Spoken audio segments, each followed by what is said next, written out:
জার্মানির বার্লিনে আছেন সহকর্মী বেটু বড়ুয়া, সরাসরি যাচ্ছি তার কাছে।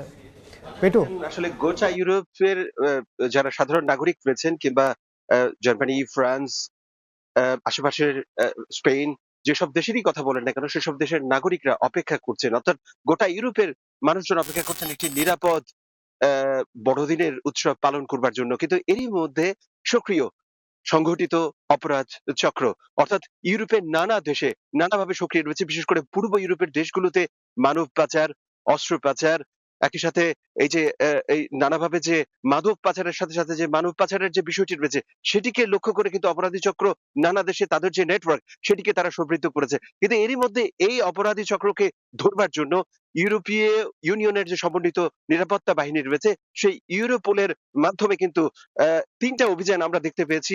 গত কয়দিন ধরে কিন্তু এই ৩ টে অভিযান পরিচালনা করেছে। একটি হচ্ছে সাঁড়াশি অভিযান, আরেকটি চিরুনি অভিযান এবং আরেকটি হচ্ছে আমরা আমরা যেভাবেই বলি না কেন সেটা সেই অভিযানের মধ্য দিয়ে কিন্তু অপরাধী চক্রকে ধরবার প্রয়াস কিন্তু অব্যাহত রেখেছে। এরই মধ্যে আমরা দেখতে পেয়েছি বিশেষ করে পূর্ব ইউরোপের বিভিন্ন দেশে বুলগেরিয়া, সেখানে যে মোলদাভো আছে এবং রোমেনিয়া, আ বসনিয়া হার্জেগোভিনা, কসোভো এসব দেশে অপরাধী চক্র সবচেয়ে বেশি সক্রিয় রয়েছে বলে ইন্টারপোলের মাধ্যমে আমরা জানতে পেরেছি। সেখানে বিশেষ করে যে বিভিন্ন অ্যা অ্যা যে গ্রেন্স অর্থাৎ সীমান্ত রয়েছে, সে সীমান্তের অরক্ষিত যে সীমান্তগুলো রয়েছে, সেই অরক্ষিত সীমান্ত দিয়ে মানব পাচারের নানাভাবে কার্যক্রম ইউরোপোল আসলে তারা নিশ্চিত করেছে এবং সেইখানে যাতে সেই মানব পাচার তারা যাতে সফল হতে না পারে, সেখানেই তাদেরকে আসলে দমনের একটা অভিযান আমরা দেখেছি।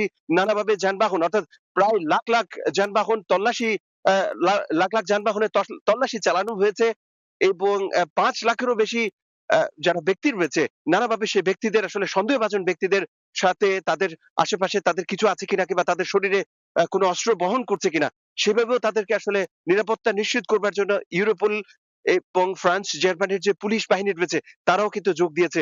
একই সাথে আমরা দেখতে পেয়েছি ইউরোপোল জানিয়েছে শুধু এই মধ্য ইউরোপের যে বড়, বড় দেশ রয়েছে তারা নয়, সেখানে হাঙ্গেরি, সেখানে বেলারুশের যে সীমান্ত রয়েছে এবং অন্যভাবে যদি আমরা বলতে চাই তাহলে অ্যা অ্যা অ্যাম তুরস্কের পুলিশ বাহিনীও সেই ইউরোপোলের সাথে যোগ দিয়েছে বলে আমরা জানতে পেরেছি।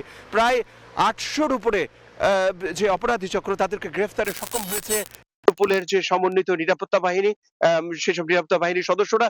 একই সাথে কিন্তু আমরা আরো নানাভাবে দেখতে পেয়েছি যে শুধুমাত্র যে অফলাইনে অর্থাৎ সীমান্তে যে অপরাধ চক্র সক্রিয় রয়েছে তাদেরকে যে গ্রেফতারের বিষয়ে আমরা জানতে পেরেছি সেটা নয়, অনলাইনেও বিশেষ করে Facebook, ডার্ক ওয়েব অর্থাৎ ওয়েবসাইটেও অনেক অপরাধী চক্র, সংগঠিত অপরাধী চক্র সক্রিয় রয়েছে।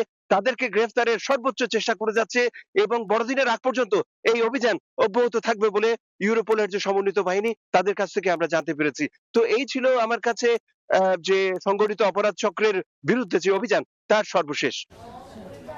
সরাসরি যুক্ত ছিলাম জার্মানির বার্লিনে।